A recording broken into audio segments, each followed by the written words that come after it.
Oh, sorry. Yeah. All right. My name is Hi, this is Anthony Parent. Thank you for joining us live today. Got on a little bit late this morning. John is in Prague right now, and he is at the Brix Hotel Hostel. Brix Is that right? Bar and Hostel. Brix. Okay, there we go.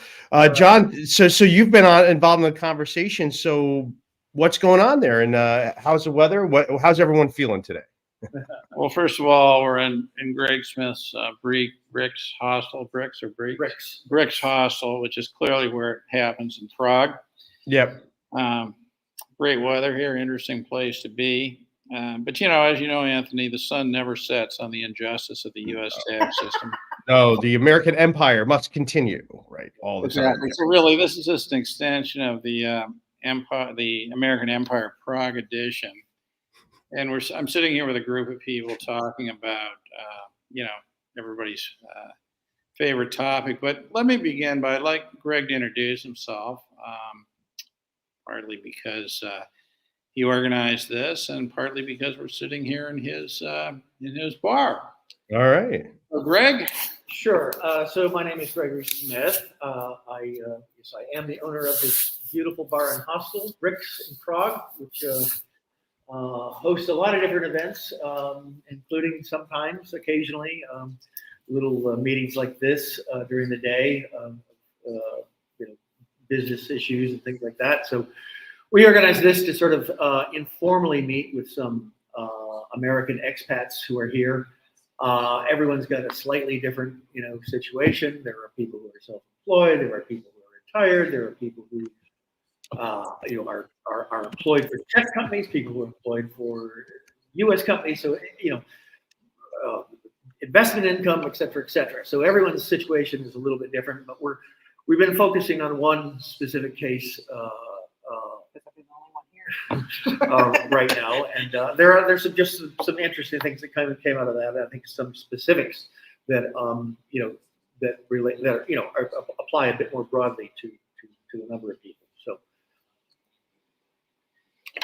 okay, well, why don't we invite you to maybe lead our discussion here a little bit in terms of what are the things you want to talk about? Sure. So it's. No, I'm changing my name for the. Oh, you're changing your name. What do you want to change your name to? What do you want to be? Ramona. Ramona is Ramona. Okay. Yeah, she's basically retired. So she's American retired. She gets both Social Security and pension income, which we've already verified. Is really protected by the tax treaty. There is a bilateral tax treaty between the U.S. and Czech Republic. Where a lot of the more less clear things that I think we're finally getting to the bottom of came up are first of all around the information returns, and we've decided she does not need to file any information returns. First of all, she doesn't have a foreign bank account with more than aggregate value of more than 10,000, so that takes care of the FBAR. Also takes care of what's the other 8838 or the 8938. Yeah. So that doesn't apply. She doesn't have any foreign mutual funds or anything of that nature. So no PFIX. So that doesn't apply. So that makes things simple. She has been reporting in the Czech Republic. We have something called a Živno, which is basically a self-employment license, basically similar to Schedule C in the U.S. And she has been reporting some income on that, but that was mostly because she had to have some income thresholds to qualify for her visa. So okay. She doesn't really need those anymore, and she's not really doing. That situation may change perhaps if she does some more freelance stuff, but she's not really doing a lot. And one of the things we'd advised her is, if it's just sort of something she's a side gig and it's actually costing her money, that really there's no, whilst that might provide a little bit of offset against other income sources, I just feel anyway that I'm not sure if John agrees with me, but I feel that when you long term show loss after loss after loss on Schedule C, that can create some problems. So for now, at least, I think she should not be filing the Schedule C.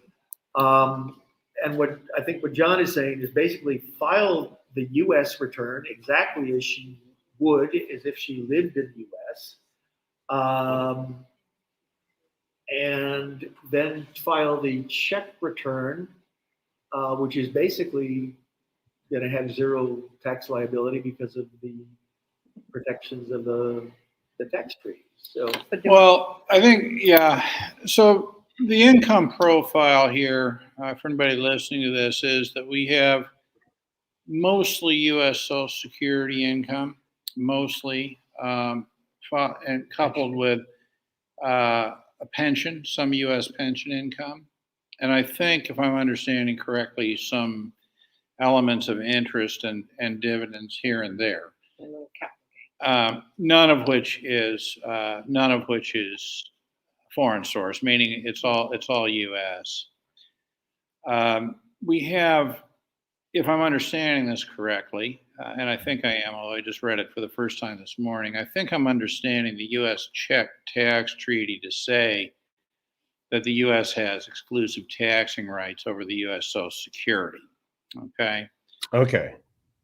She is a dual tax resident, meaning that she's a tax resident of the Czech Republic. My, very, very quick, I'm going to use the word impression because you have to look at things for a bit of time to draw any conclusion. But my impression is that the rest of the income, the pension income, well, actually, let me hold off on the pension income. I think that may be excluded under the treaty as well, but certainly the interest and dividends would be taxable in the Czech Republic. So we do have some income that's clearly taxable. And part of our discussion began with, well, what return do you do first? And I think the answer in this case would be that you'd want to do the U.S. return first because of the issue of wanting to get the amount of tax paid in the U.S. on the investment income to be able to use what's not a tax credit, but under the treaty, a deduction. It's the language they use for Czech taxes. But what's interesting about this, and I think this really illustrates the difference between somebody who retires abroad with pretty much only U.S. income resources and somebody who moves abroad at a younger age to build a life, in another country, is the huge difference in the way the tax system operates. In Ramona's case, I don't, at least initially, see any information returns, foreign information returns, which is great news. But we know that that's not the case for immigrants. Yeah, no, yeah. And I just think the conversation is that, and I heard the conversation over Schedule C. And Schedule C is one of the most audited forms of all time. Now, it is possible to run year losses year after year after year. You can do it. And if you get detected, you need to have a business plan to say, hey, why do you having losses every year? What we found is that the same exact information that would be on a Schedule C gets far, far less scrutiny if it's on a different type of tax return. If it's on a partnership or business tax return, corporate tax return, either a C or an S corp or a partnership, then that is far less audited and you'll get less attention. The reason being, and we've discussed this before, the IRS doesn't have the manpower to actually look at business returns. Schedule C is simple. It's simple for a taxpayer. It's also simple for the IRS. So that's one thing, just, like you can do it, but one area of protection that you may do is end up filing a business return. I did hear that because you're right. The Schedule C is something that does get attention, a lot of attention. What I find though, typically is there's significant reasons why lately now that Schedule Cs are audited, that something on its face didn't add up. And that's been my experience. Usually when it's audited, it's pretty obvious why. It wasn't because you were running losses year after year, but there was something on there that was a red flag. Well, I mean, a real red flag on the return itself. You didn't need to look elsewhere. You could just say that doesn't add up. I think it's fair to say that, very often things like, meal deductions and travel deductions, and get some extra scrutiny. I don't think that's Yeah, but on a business return, they'll never be looked at. But right on a C, they will, because they're just assuming people are, So it's going through the extra steps now. So what I want to get to right now is what are the specific issues in So what does and I think you answered the question, John. I just want to go back to this. You said the U.S. Czech treaty. The way it's written is that in this case, you would want to claim your U.S. tax first, so that you can get the credit against your investment income in the Czech because of the treaty. Is that what you said? No. Okay.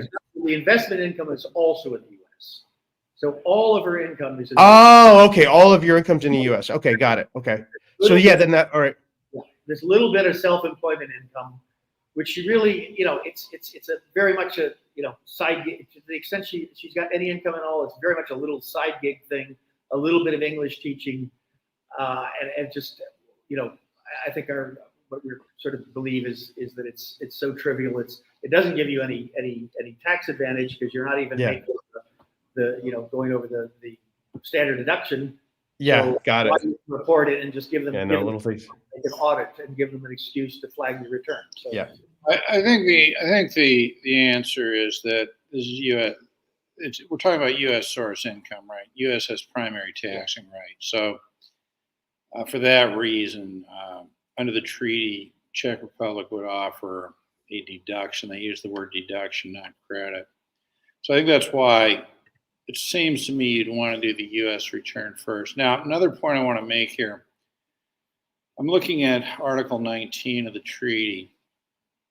And this is a carve out from the saving clause. Let me just confirm this. Hold on a minute.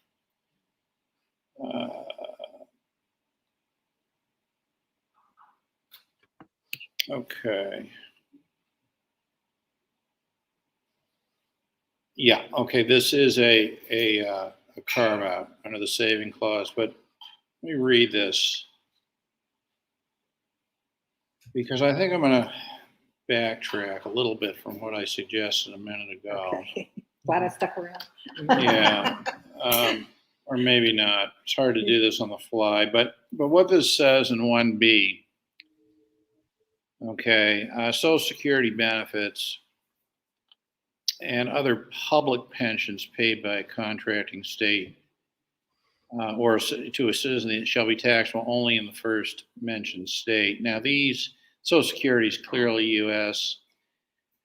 I think that the cluster of words "other public pensions" probably means Social Security equivalents, okay, and not a private pension plan.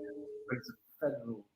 It may be federal, but that doesn't make it public, right? I think what that probably means, I mean, if I had a bunch of time here, I'd get into the technical explanation, okay? But what I'm saying is this: you need to read these carefully. And Social Security is clear what that means, all right?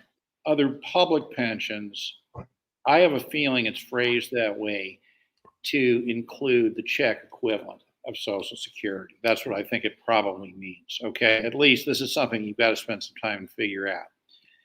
Now, if that's the case, all right, the question becomes, all right, so we know that the U.S. has exclusive taxing rights over the Social Security.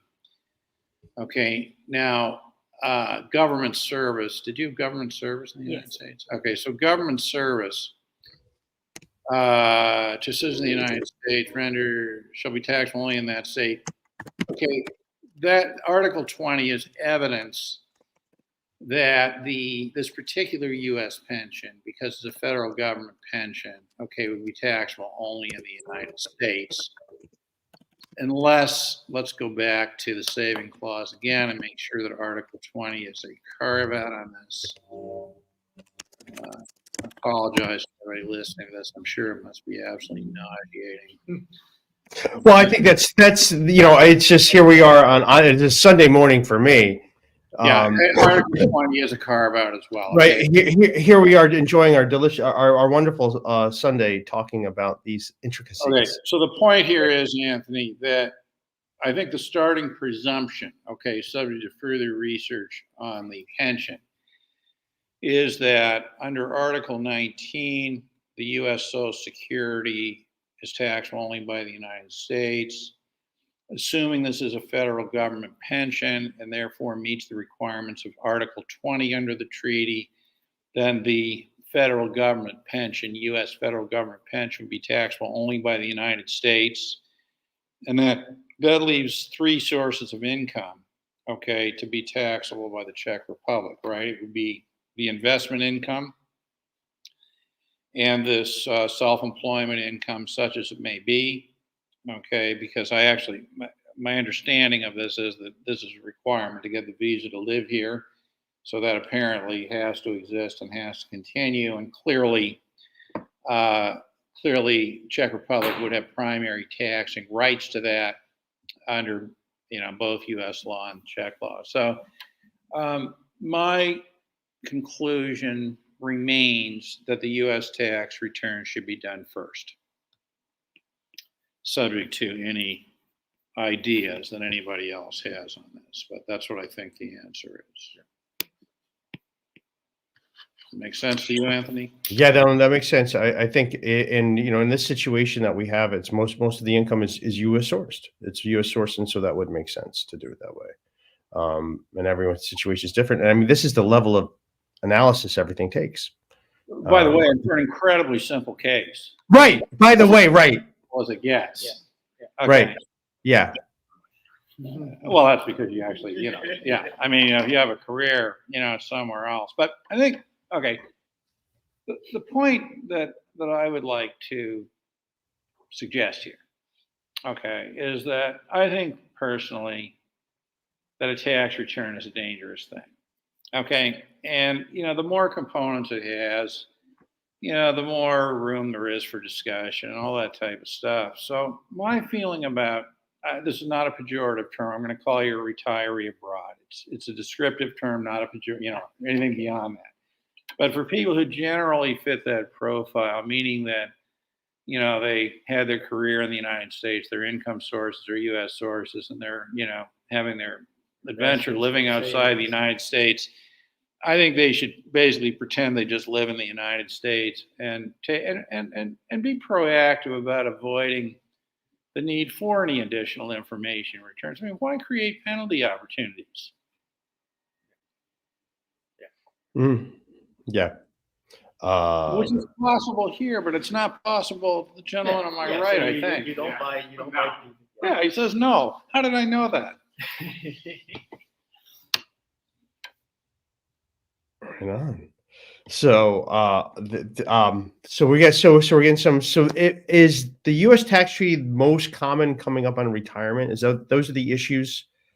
Is that where it's most complicated on these smaller cases like this? Or are there other U.S. Czech tax treaty things that kind of hang people up?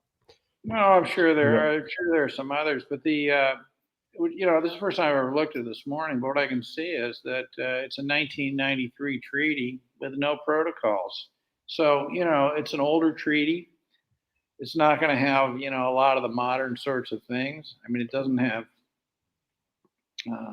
all kinds of sort of bells and whistles to it. Let's just see a double taxation clause. Hold on a minute here.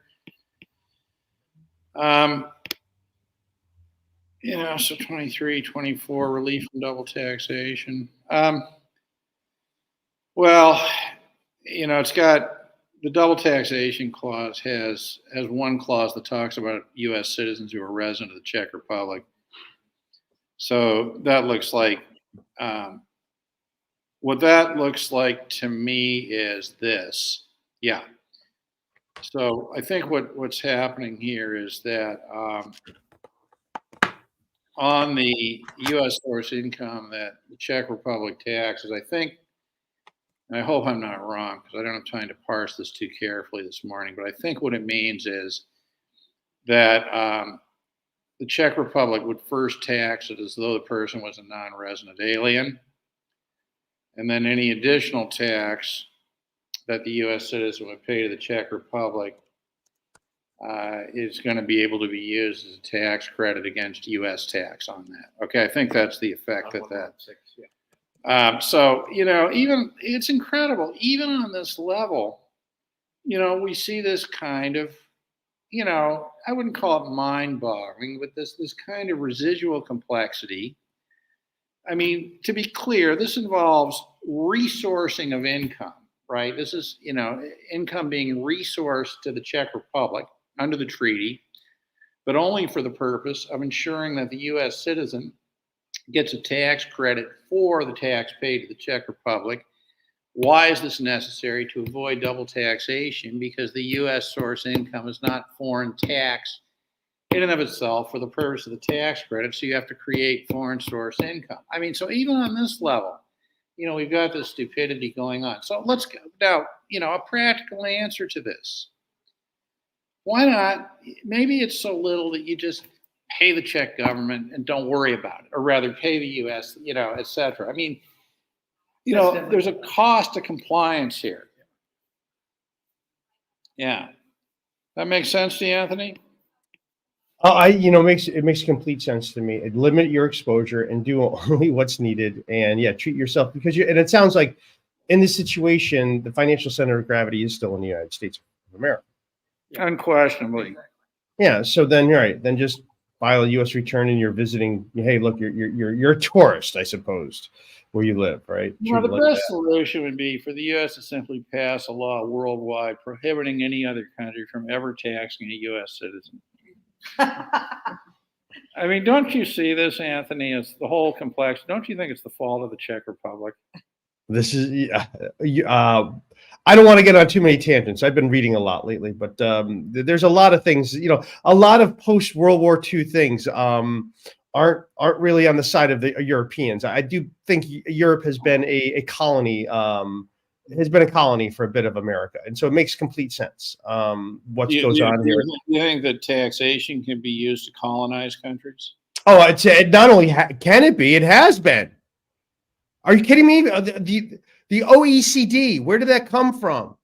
That's from the Marshall Plan. That's a World War II thing to say, hey, look, we can't trust Europe to tax themselves, so we'll just advise them. Here we go, huh? No, we're going to have, of course, rules totally different than the U.S., and we're going to do things completely different because, well, you're a colony. And that's what it is. And so, Europe has pretty much been held hostage. And that's why, look, that's why we don't see any real action against FATCA. They all roll over. They all roll over because it's all just a colony of the United States of America. No leader will stand up to say, wait a second, we're a sovereign nation. Like, that's not a long time ago. The unwillingness to, assert the sovereignty is it's shocking. It really is. Right, and it's by design though, and it's been going on for much longer than I realized, and it's all by design. This is the taxation policy of Europe doesn't come from inside Europe. It is directed by Washington, D.C. Well, that's what it is. Then doesn't it make sense to simply prohibit other countries from taxing American citizens? It would be a way of resolving this complexity. It would. The complexity arises from the fact that you're trying to accommodate the two different independent tax codes, and that's where all this confusion and complexity comes from. So John is right. If you just said if there was a way for the U.S. to say, since we're opposing, the answers are one of two things: either the U.S. gives up the universal taxation, or as I hadn't really thought about it before, but that's another solution that would solve all these problems. It's just to say, now, of course, that's not ever going to happen. I don't see how it actually legally could, but John's correct. That would have the same effect of neutralizing all these conflicts. Another way of looking at this, Anthony, and I don't know, it's I think this is such a simple thought that only a person as simple-minded as I could ever conceive this, but. Really, the whole problem of international tax is countries trying to tax income that's not sourced in the country. That's all it is, right? I mean, we have millions and millions of pages and treaties, all because countries want to get their hands on income that's right. It's not made in that country. That's right. Yeah, that's perfectly said. There's two ways this can be solved, right? Either the whole world moves to territorial, or only the United States can tax a U.S. citizen. And I would say this: That if would be a you good project for Democrats abroad. Would I that be a think good project for Democrats abroad? I think it'd be a great project for them. I mean, first of all, because if that's what the policy of the United States wanted to be, that's what the policy would be. That is what would happen. You would expect to see a FATCA-like enforcement mechanism to say, oh, okay, if you know what, if you're going to tax any American people, then we'll just sort of shut you off from the banking, from the banking system. We could rename the U.S. Either make it territorial or citizen, but right now. Right, but both. Right, we have this horrible combination of both. Right. Well, Anthony, we could rename the U.S. the U.S. passport. We could call it an international tax deflector. There you go. That's a nice one. What do you think? You like that? That's a nice one. I think, mostly any country, I don't think in every country, but if the United States of America wanted Americans to be exempt around the world, most countries that could be done, and it would have been done. Well, I think that generally, that I think the idea of foreign tax credits is generally very upsetting to the United States. Yeah. I mean, this is why. Well, no, but this is why the net investment income tax rules were clearly written as an end run around the foreign tax credit rules, right? Yep. Yeah. No, it catches people by surprise. That you think you're not going to pay anything, but like, oh no, hold on, there's more. Can you Hey, imagine the value the American passport might have then? Yeah. Hey, John, I did get on late, and I have to head to choir practice in a few minutes.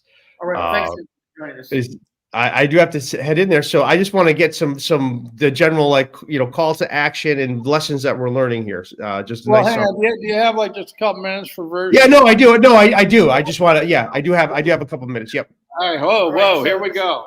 All right, great. Entirely different case. So I'm just trying to assess my exposure here. I work full-time here in the Czech Republic for a Czech company. My wife works full-time for a Czech company. We file jointly Czech taxes. And then completely separately, I work 1099 and my investment income is US.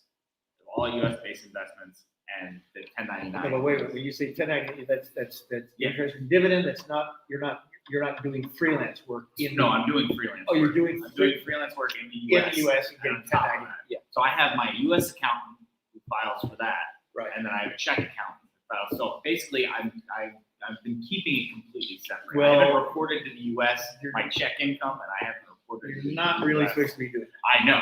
That's why I'm here. So It's amazing what you find out, Yes. right? It's like, what? Yeah, I because get that just made sense to me. And my Right. accountant- It makes sense to the whole world Yeah. except for That's how I the was government. Yeah, right. Yeah, that's your problem, right? That makes sense. Makes total sense, right? Yes. Yeah. Now the freelance income, what you should do. But he's not free. Oh, I I'm am sorry. doing I'm sorry. this for another The freelance Yeah. income. You want to know what to do? Is that your Yeah, question? what do I do so I don't have the IRS? What Sure. you should do, what he should do is get a Žižkov. I have one. Okay, so you got the Žižkov. Yeah. Have you been reporting that freelance income? through the No. Žižkov? No.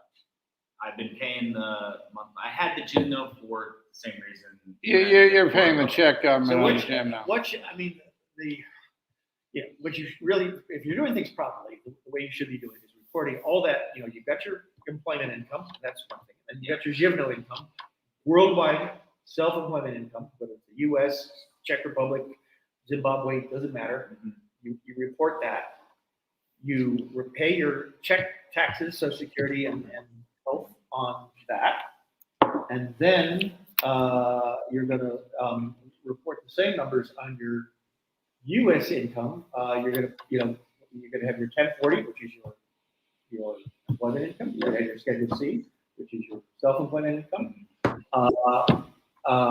It probably will be to your advantage to file the what is it? I'm having trouble with that number. Is it 155 2555? The foreign earned income. 1116. 1116. So that's if you pay tax, but he's Oh, okay. yes, 2555. I don't know if let's see, if you're married, filing jointly, and you both got. We filed jointly here. She doesn't even file. That's my other question. Because she only makes Czech income. Her income is only Czech. But do I have to file? Does she You're have- married? Yeah. Is she an American citizen? No. Well, Still got to file. no. That's my question too. Is Oh, wait, you don't, no, sorry. Okay, all Sorry, right, you're right. let's slow down here. We got, as always, all of a sudden we got a million questions in the works. Okay, so first of all, let's talk about who has to pay tax where. Okay, so you're an American. All right, I can tell by the dejected look on your face. All right. The bright spot in your life is you're not married to an Yes. American. Okay. There you go. Right. Hey, congratulations, Trey. The Czech citizen. She's not, but yeah. Okay, but she lives here. Okay. No. All right, so she lives here. So she doesn't have any tax liability to the U.S. unless she has U.S. source income. Okay, so she doesn't have to file anything in the U.S. Okay. So it sounds to me like, at least vis-a-vis her, that she's reporting her income to the Czech tax Okay, authorities. so then in the US, he gets married filing separate. Well, in the U.S., I mean, you can do married filing separately, okay, which, by the way, is a punitive tax category, or it is for a variety of reasons, or you can do what's called a 6013G election, which essentially brings her into the tax system. I mean, I wouldn't do it without being clear on the But consequences. would there be a big advantage in that? Because wouldn't Not if they did necessarily. fairly jointly, don't you get both deductions? Well, you do, but there are a lot of other problems that can arise. Like, you see, don't forget that her worldwide income and assets, et cetera, okay, are going to be reportable to the United States. So I would not do that. Yeah, I would not presumptively do that in most cases. First in the Czech Republic anyway. Yeah, but you see, once you get into that category, it continues until it's severed in a particular kind of way, right? Mhm. And the only real advantage it usually has is if the spouse has almost no income. Okay, She makes way more than okay, probably probably this is not a good idea. But look, Yeah. here's how you need to think about this. Okay, now, so really, what you're telling me is that you have non-compliance in 2 countries, right? Yes. Okay. And how much does that information sharing go? Oh, I didn't worry about that. Don't worry about that. You know what? The way I make people happiest in life is by telling them what I'm about to tell you. Okay? Are you ready? Use it, yeah. All right. He's not smiling right now, but he will be in a minute. Okay? Nobody cares about you. All right. But for now. For now, right? Yeah. The point is, it doesn't do you any good, to think that everybody's out there. They're probably not. But anyway, what I think you need to do is this. All right, on the U.S. side, you can do like a streamlined filing or something, and I think probably bring yourself into compliance with very little dip. Probably, okay, subject to your circumstance. Yeah, The real question. His problem is not really the U.S. Well, wait a minute. Are you not reporting your employment income to the U.S.? No. Well, he's got that, but he's got a problem. He's not reporting certain U.S. income on the Czech side, right? That's your He's problem. not. Yeah, Okay. right. So I don't know, what the view of the Czech government would be on that. I think it's fair to say they probably would regard that negatively. Okay. However, most countries have, some kind of provision, to get you into compliance. So what I would do is I'd find out, how to deal with non-compliance from a Czech perspective. Talk to somebody locally who, presumably has some, not just a tax return. 6. Okay, I mean, it hasn't been tons and tons of time. Okay, and the investment stuff I'm not worried about because it's through an LLC. All that doesn't have my name on it, so I have no. So it's a separate legal entity. Yeah. Okay, So all I'm right. not worried. Wait. Where is that LLC located? I think it's out of Delaware. Okay. Oh, well, John, if I could just interrupt very quickly. So there is a new, because this is a fantastic time for me to mention this, because if we were talking about the FBAR, well, FinCEN has that other form now, the Beneficial Ownership Information Form. You have to file that on your Delaware LLC. Otherwise, there's a $10,000 penalty to do so. And it's a brand new law, new for 2024. And it was passed as part as the Corporate Transparency Act, but of course, large corporations are exempt, but you're not. So that's something to be aware of as well. And I think that's important for everybody to know who do, because there's a lot of our clients do have domestic entities. sorry, I was just going to tell you, these information returns these are, there's not a lot of effort required, and there's really very little to no downside to filing it, and the upside to filing it is you practically eliminate these risks of getting this penalty. So if this is a new, you definitely want to file those, because I don't think anyone ever looks at them, to be honest. But No, and I do have to go. So this is what I would conclude with, is that, what's changed in the years is, years ago when people would come in and the IRS is auditing them, we'd be worried about their taxes, right? Oh boy, we don't want to get a big tax bill. Now the concern is more, what is the foreign penalty forms that the IRS can assess, because the taxes are often the least amount of the concern. And then here's the other thing that you need to understand. In order to generate a tax bill for you, it takes the IRS an incredible amount of work to do that. It is a long procedure. And I just got the audit report on an audit that I concluded in December of 2022. I just got it 13 months later. We agreed, and it was an audit where we agreed with the numbers. So the IRS is so far behind on that tax component. But the thing and this is really what I would leave you with, is the foreign information returns. Those are where the IRS can audit easy. They could put anybody on them and say, hey, look, did this person? Oh, yep, this person had a filing requirement. They didn't do it. Okay, what's the penalty we impose? Oh, the maximum. Do they have reasonable cause? Oh, of course not. No, they don't. So that's really sort of the real, that's what I would say the focus on. The focus on should be, what are the informational return penalties that you're exposed to? Make sure those are all done right. The tax aspect is actually secondary. Yeah. Because as difficult as it is for you, it's even more difficult for them. So that's what I would say, keep your focus on. What you're saying is like the information return, it's a binary thing. Did he file or no? Exactly. File, hit him with a penalty. There you go. Oh, got it. Did he filed, but is this correct? Well, we don't know. We got to audit.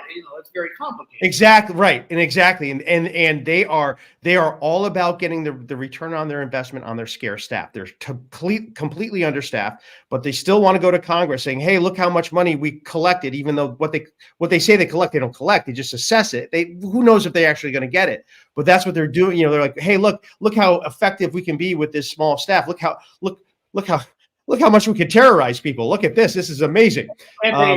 Before Hunter got here, I was telling these guys about, maybe you're familiar with this, but that what was that amnesty program? I forget what whatever it was, in the early 2000s, where they allowed this amnesty, and then they said they were going to put everyone into two categories, either intentionally non-compliant or inadvertently, or whatever the term they use is. And they said that if you were inadvertently, they would go easy on you. And I can't remember how many people came into the program, like 36,000 people or something like this. Well, they found that every single one of those 36,000 was intentionally non-compliant. So they hit them all with the maximum. Not a single person was just judged to be inadvertent. And they won't release the details, but the GAO did a report where they took the people who entered that program, and they did an analysis by decile. So the bottom decile of the people who entered that program, their average tax liability was $17.70. There you go. Yeah. Yep. Their average penalty was $13,565. Yeah. And this is what they want to do. So the information returns are very simple, and they filing them, just so make sure. Yeah, that's. I'm not trying to dodge taxes. I just want. Well, it's not. I mean, Maybe are. They have no impact. They have no impact on your liability. It's just reporting information. I have a bank account. I have. All right. Hey guys, I do got to really run to church here. So I got to take off right now.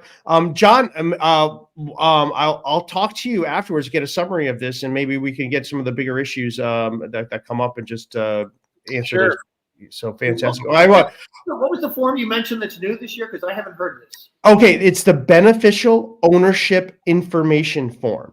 Okay, that's on FinCEN. I did do a long video on it. When the entity you own is in the U.S. Yeah. Yes. It's insane because I mean it's so bad, but it's it's what we expect. It's so bad. There's no and their claim is it's to fight terrorism. Just so you know. Oh, right. Yeah, of course. The bottom line is make sure I've never heard of this before, but it's new. To make sure you do that, make sure you keep filing the FBAR. Yep. And, the extent that you have to do the others, do that. Yeah, exactly. All right, guys. Well, thanks, John. Thanks, and good luck with the discussion. Thanks. I'm so nice to be able to join in this morning. Thanks, everybody, for watching. Bye. Have a good one.